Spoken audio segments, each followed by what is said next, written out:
Good evening from Washington, D.C., and thank you for joining us for news from a Catholic perspective. I'm Wyatt Goolsby in for Lauren Ashburn.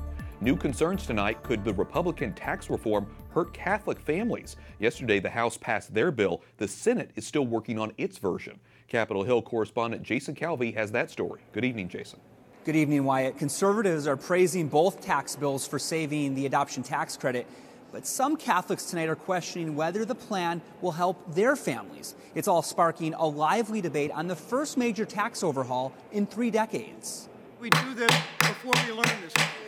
Democrats say the Republican tax plan favors the rich. I get sick and tired of the richest people Regular in order, this country Mr. Chairman. getting richer and Regular order. Regular middle. Republicans fire back. I come from the poor people, and I've been here working my whole stinking career for people who don't have a chance.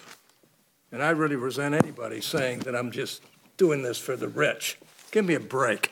But some experts say the tax plan could hurt Catholic education. That's because many school employees take a pay cut to work at Catholic schools. In return, they often get free tuition for their kids. The House bill would make that tuition taxable.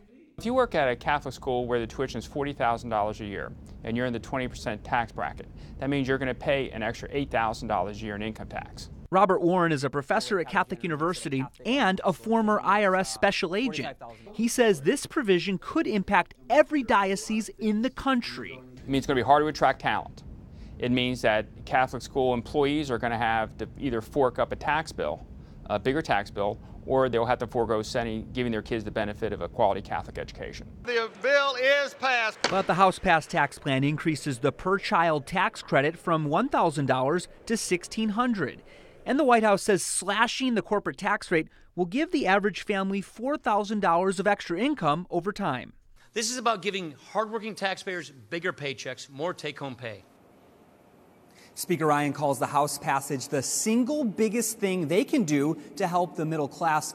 But the U.S. bishops are not happy with the House bill. They point to Congress's nonpartisan Joint Committee on Taxation.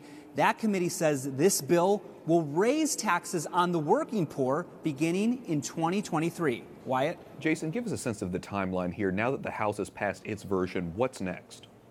Well, yesterday, the Senate Finance Committee passed its own version of tax reform.